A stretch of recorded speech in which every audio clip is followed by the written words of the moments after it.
Closed captioning for the Casey Malone Show is sponsored by Hunter Stevens Land Title Agency. Integrity, service, and commitment you can trust. Oh yeah, Casey Malone is serving up local. It's time for the stories of our region, the tastes, the sights, the sounds, and the people in and around the valley. Get ready for some local flavor on the Casey Malone Show. Today, Chef Reggie shares his recipe for spatchcock chicken, and I tour the West Side Bowl with Nate. But first, an interview with the Vindies, our greatest musical export, putting Youngstown on the map.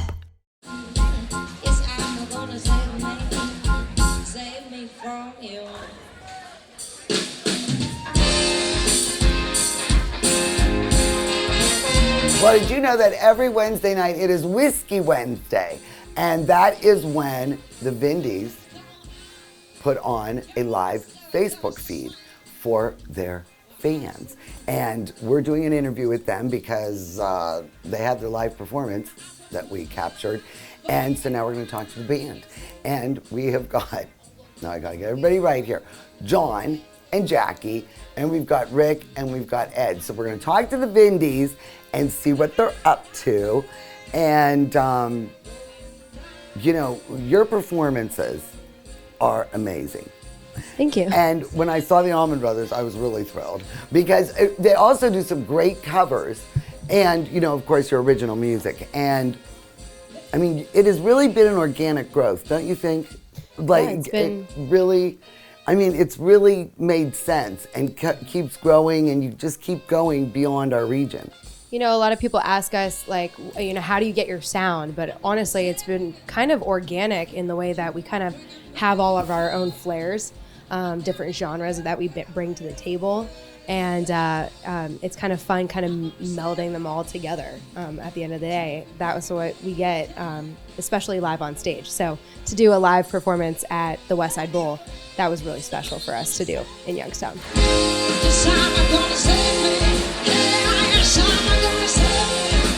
Now, when you guys decided on the Vindies, add your name, you know, and, you know, honoring your local roots. What other names did you have other than the Vindies? I recall the Youngstown Tune-Ups. I like that one. In consideration, you don't know what that is. That is when they used to put like a bomb in your car. And then they'd go to start it, and then you're gone. And who does most of the writing? So primarily I write the songs, or Rick and I write the songs. This last To make album, the whole world sing? Yeah. and we bring them to the guys, but it's really then that like they kind of, you know, put their flair on it. Like John has a really rockin' vibe.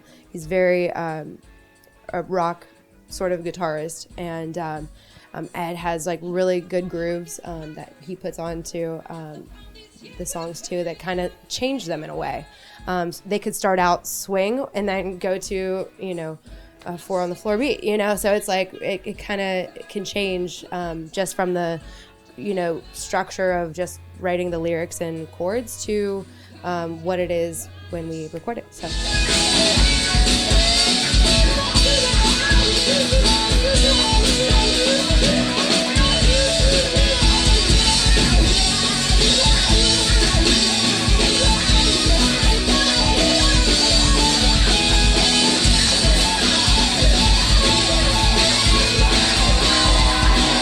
What are you listening to? Like, what are your biggest influences? My biggest influences are, starting off like Van Halen, and my mom listened to a lot of Bob Seger in the car and Elvis. Oh and my that kind of gosh, stuff, yeah. yes. A lot of the classic rock stuff.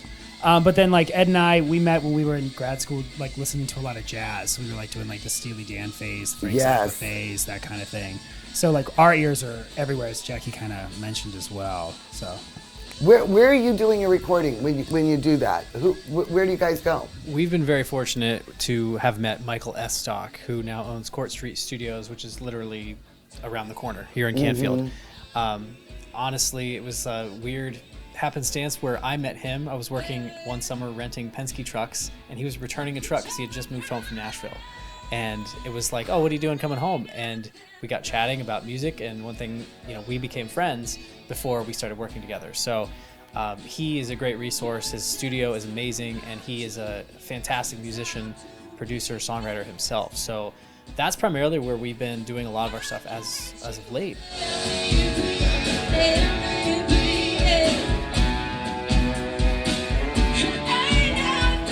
What else are you crazy kids up to now? And actually, I mean, today's Wednesday. We do our Whiskey Wednesday, but we consider this our office hours because we'll do the live feed on Facebook, but we'll also sit around and take care of business, return emails. Yeah. We talk about ideas. We talk about songs. We talk about what we're doing, promotion. But at this point, you don't need a label, but sometimes you need some of that machine behind you. Of course, it would be. Of course, it would make things always, a little easier. you guys are tired.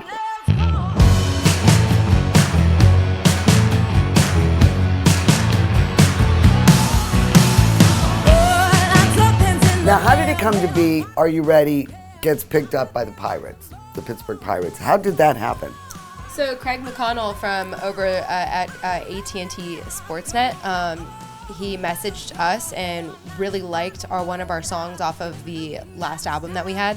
And he said, can we use your song, but can we change the lyrics to do something more, sports or something? And I said, no. Really? No. I said, what if we write you something better? Because we can, and I didn't want to change the lyrics of a song that I already wrote. That's already been out. So, so Rick and I got together. He had this cool lick, and I was like, "Are you ready? Come on, this is like easy sports, The exposure has been insane, like throughout the country, even because there's a lot of backers bars for the Pirates, and like my dad was on vacation watching me in Hilton Head on the TV. Really? Oh my gosh! He had the whole crowd going.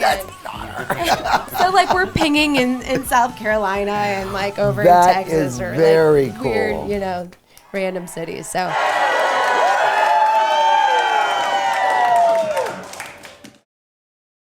The Casey Malone Show will be right back with more local flavor.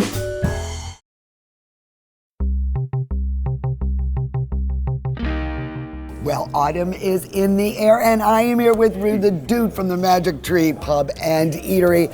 And man, this is one of my favorite seasons, and you guys have got it going on. Yes, we do. When the seasons change, so does our menu change. So these are some of our new menu options we have here. These are our flatbreads. This is actually our smoked kibasi sandwich with some kibasi from Leitner's and Struthers, pierogies from the pierogi lady. And then this is our caddy mac and cheese over here. So just some new items here, some new drink menu items for the fall to keep you warm during the cold days. And we've got these huge screens. You've really expanded your coverage. Yes. We added about 5 70-inch TVs. We got the NFL Sunday Ticket, so we'll have every game, Buckeyes, Browns, everything. I'll tell you, this is your fall headquarters. Come on down to the Magic Tree Pub and Eatery.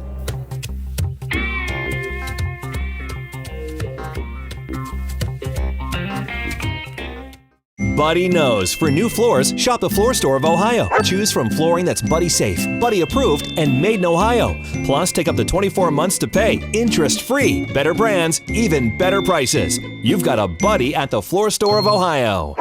Hi, I'm Elizabeth Bernard. I've been giving the people of our valley free advice for over 30 years, and my message has never changed.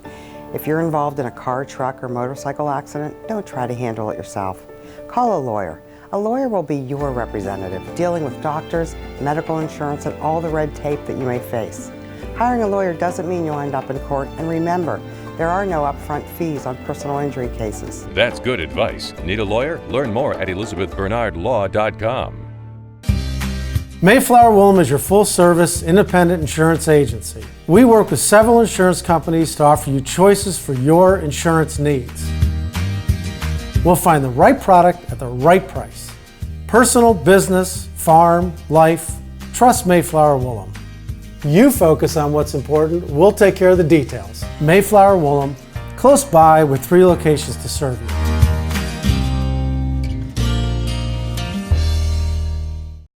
Rulli Brothers has a great choice of quality cheeses. We use our relationship with Old Road Houses to specially select the product and then have it custom cut and packaged by our own local artisans. At Rulli Brothers Market, our family is in the store.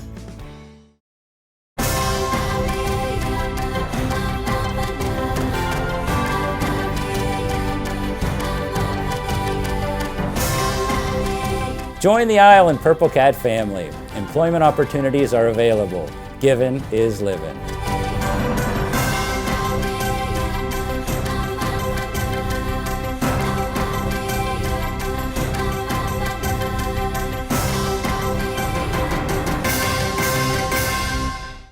Well, I've been really looking forward to this segment, the West Side Bowl, right here in the heart of Youngstown's West Side, corner of Mahoning and Hazelwood. Nate Offerdahl has breathed new life into this place. And now, in addition to bowling, there's great food, a lovely bar, and of course, 2 concert venues. Yeah, well, thank you for coming. And yeah, we are right in the heart of West Side. We're right next to the brand new library that they just built. And we were very cognizant when we started looking at buildings that, you know, we kind of had 2 requirements. We wanted to be in the city, and we didn't want to be downtown. We wanted to be in a neighborhood where we'd have neighbors. We could be involved in a neighborhood association. And because a big, sort of a minor part of what we wanted to do was to have it sort of function like a community reinvestment project. The idea that this isn't just a business that you're creating a space for people to come and feel comfortable and enjoy themselves inside a neighborhood of other folks. And I think that's something sometimes that Youngstown doesn't have a lot of. Why did you buy the bowling alley? What made you want to take this on? Funny story, we had no intention of buying a bowling alley when we first started doing this. We had, my wife and I had talked the majority of the time that we'd been married that it would be fun to have a music venue. We met at Cedars. When we dated, we spent a lot of time there.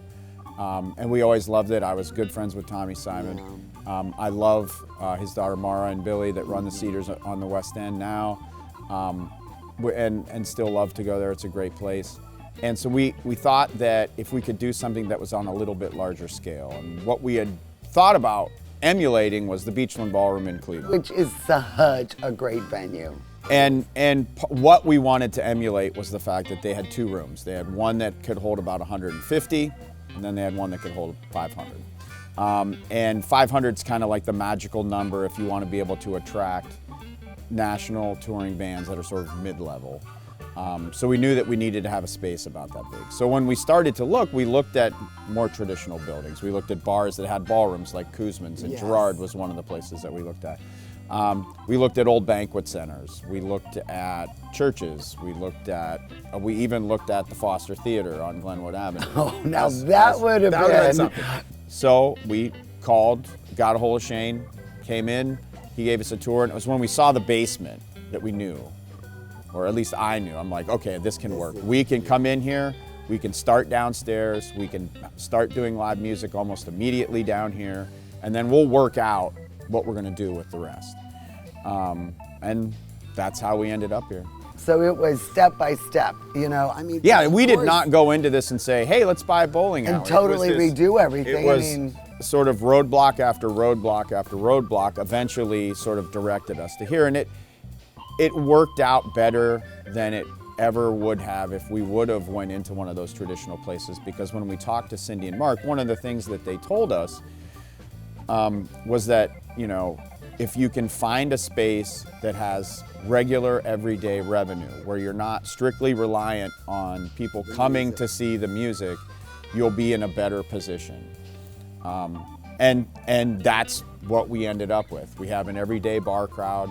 We have people who come here to bowl. We have people who just come here to get the food or get carry out. And then we have the music on top of that. And having all of that other stuff is what makes the music possible, because, you know, booking shows and putting on live entertainment, you're 100% reliant on people coming, right? That's what pays for it. And, you know, a lot of times people don't. Well, and you still have to pay for the entertainment. So everything else we do can help subsidize sometimes what we're doing with the live music. Your pizza is absolutely delicious. Thank you very much. Now, what is the one little tweak that you made So from the original? when we came in, we knew that we were inheriting very good food recipes. This place has always been especially when the Nesbitts owned it. This place was always famous for its pizza. And when we came in, one of the early conversations we had with the food supplier, Santisi's Wholesale in Youngstown, the owner, Michael, he said that he suggested we change the cheese. And he was suggesting one that was a bit more expensive. I said, well, we'll give it a try. And once we tried it, we knew that we needed to switch. The difference was great. The taste, the feel in your mouth, the smell, everything was enhanced. So that was the one change we made, and everyone has said that it's made it even better. The great part about also having such a big pizza oven is the fact that many of the sandwiches that we serve on bread that we make here. So when Shannon or Dave or Pokey are in the back in the morning making dough, a lot of times they're also making loaves of bread and hamburger buns for the burgers and other sandwiches that we sell here.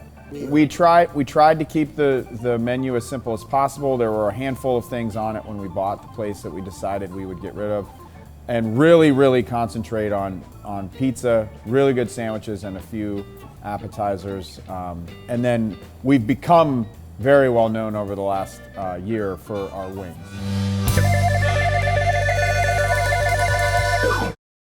The Casey Malone Show will be right back with more local flavor. To own a business where your name's on the window can be pretty cool. That's my family. My name is Danny Catullo, and I'm the owner of Catullo Prime Meats. My grandfather started the business in 1962. I was able to take our old style butcher shop and bring it out to the new age using e-commerce to get our products to more customers. When we started shipping, there was not a ton of information out there. That's where we really worked with FedEx so they could be able to help us with our perishable shipping. We were taking on new purchases that we never had to make before. Boxes, coolers, ice packs, anything that was involved around shipping.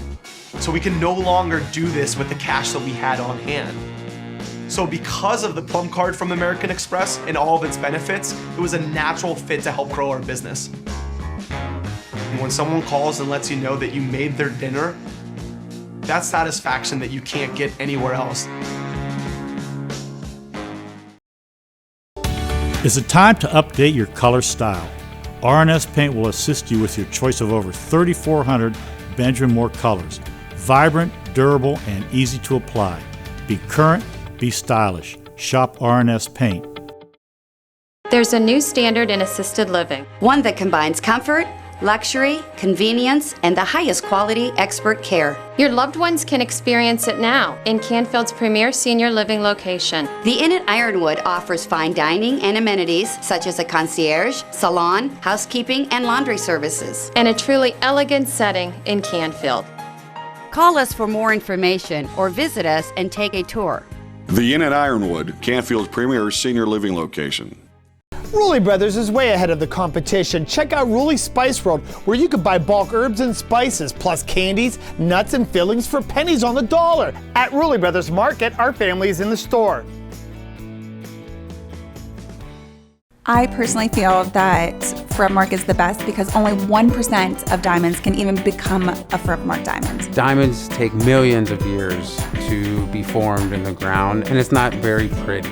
Once you get to that inner core of the diamond, it really can give beauty and light. Forever Mark goes beyond the technical qualities of the 4 Cs. They hand-pick diamonds that are truly beautiful. Get real, get Kamara. Buddy knows. For new floors, shop the Floor Store of Ohio. Choose from flooring that's Buddy safe, Buddy approved, and made in Ohio. Plus, take up to 24 months to pay, interest-free. Better brands, even better prices. You've got a Buddy at the Floor Store of Ohio.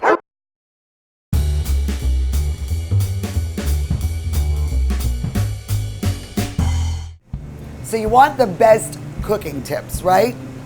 For any time you entertain or for the holidays. We're going right to the source. We've got Jake and Reggie, chefs here at Magic Tree Pub and Eatery. And we are going to spatchcock a chicken. Yes.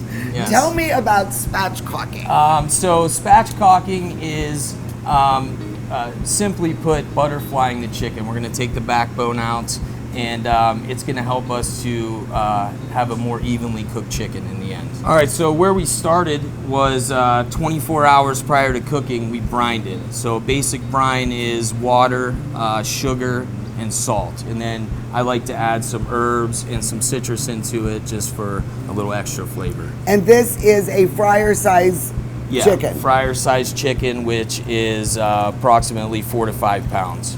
And we're gonna dry it off real nice. The drying also is gonna help make it a little easier to cut. What we wanna do is put the backbone up. And we're just gonna go right to the side of the backbone.